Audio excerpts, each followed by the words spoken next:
नमस्कार प्रिय दर्शकों, आप सभी के सम्मुख एक बार पुनः उपस्थित हूँ नवरत्नों में महारत्न माणिक्य के बारे में विस्तार से बताने के लिए। प्रिय दर्शकों, आज हम समझेंगे सूर्य ग्रह के लिए धारण किए जाने वाला माणिक्य रत्न के बारे में, उसकी विशेषताओं के बारे में, माणिक्य धारण करने से क्या लाभ होता है, माणिक्य का पहचान क्या है, कितने वजन का माणिक्य धारण करना चाहिए और माणिक्य धारण करने के पश्चात क्या करना चाहिए।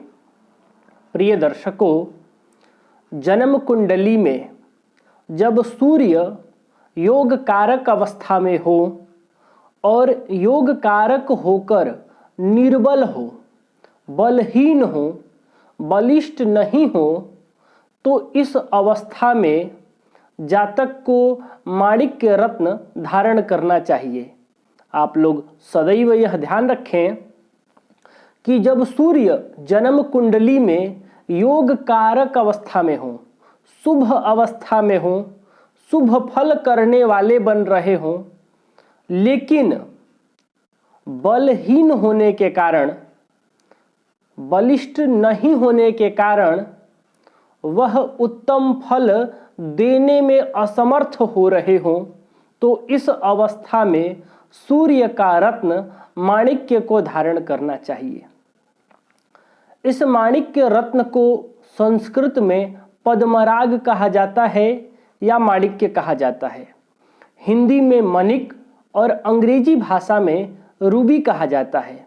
प्रिय दर्शकों, इस रत्न को विधि पूर्वक धारण करने से सूर्य प्रभावित रोग, यानी सूर्य से होने वाले रोग जैसे कि हृदय रोग, नेत्र विकार, पित्त विकार, हड्डियों से संबंधित समस्याएं दूर हो जाती हैं और माणिक्य धारण करने से सरकारी क्षेत्र से संबंधित कार्यों में जातक को सफलता मिलता है, जातक तरक्की करता है, राज्य कृपा, राष्ट्र कृपा जातक को प्राप्त होने लगता है।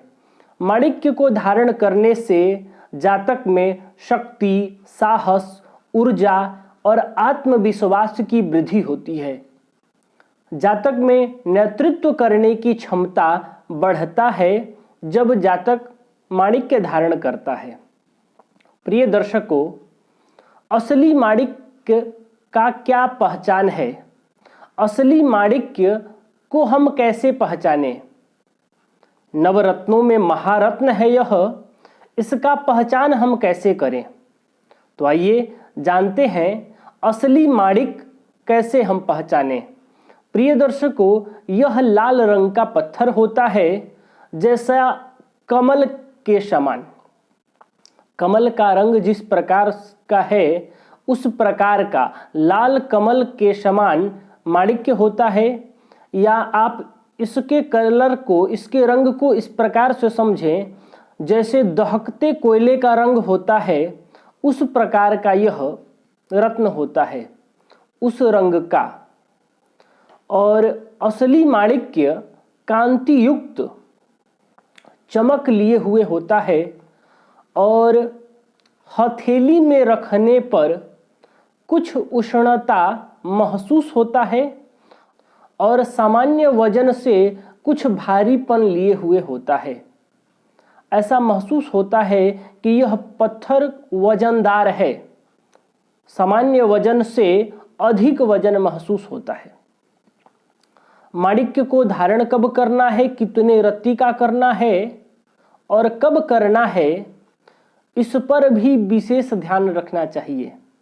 प्रिय दर्शकों, यदि आपके जन्म कुंडली के अनुसार आपको माणिक्य धारण करना लाभप्रद हो, तब आप माणिक्य को शुक्ल पक्ष के रविवार के दिन, रवि के होरा में, यानी सूर्य की होरा में, कृतिका नक्षत्र, उत्तरा फाल्गुनी नक्षत्र या उत्तराषाढ़ा नक्षत्र में अथवा रवि पुष्य योग में इस रत्न को तांबे में अथवा सोने में मढ़वा कर, यानी माणिक्य रत्न को सोना या तांबे में जड़वा कर सूर्य के बीज मंत्र ओम ह्रांग ह्रीम ह्रौम सह सूर्याय नमः या फिर ओम घृणिः सूर्याय नमः या ओम सूर्याय नमः, इन 3 मंत्रों में आप जो मंत्र सरलता पूर्वक बोल सकते हैं, इस बीज मंत्र से इस रत्न को अभिमंत्रित करके दाहिने हाथ के अनामिका उंगली में, रिंग फिंगर में धारण करना चाहिए। प्रिय दर्शकों, कितने रत्ती का, कितने वजन का माणिक्य धारण करना चाहिए, इस बात पर भी हमें ध्यान रखना है। 3.25 रत्ती, 5.25 रत्ती, 7.25 रत्ती या 9.25 रत्ती का माणिक्य अपने वजन के अनुसार धारण करना चाहिए। प्रिय दर्शकों, माणिक्य धारण करने के पश्चात ताम्रपात्र, चाहे वह कुछ भी हो, पंचपात्र आदि हो या कोई सा भी बर्तन हो, उसके बाद नारियल, गुड़, रक्त चंदन और लाल वस्त्र आदि दक्षिणा सहित यथासंभव दान करना चाहिए। प्रिय दर्शकों, आज के लिए बस इतना ही। अगले कार्यक्रम में मोती रत्न के बारे में बताऊंगा। मोती रत्न कब धारण करना चाहिए, मोती रत्न का पहचान क्या है, मोती रत्न धारण करने से क्या लाभ होता है।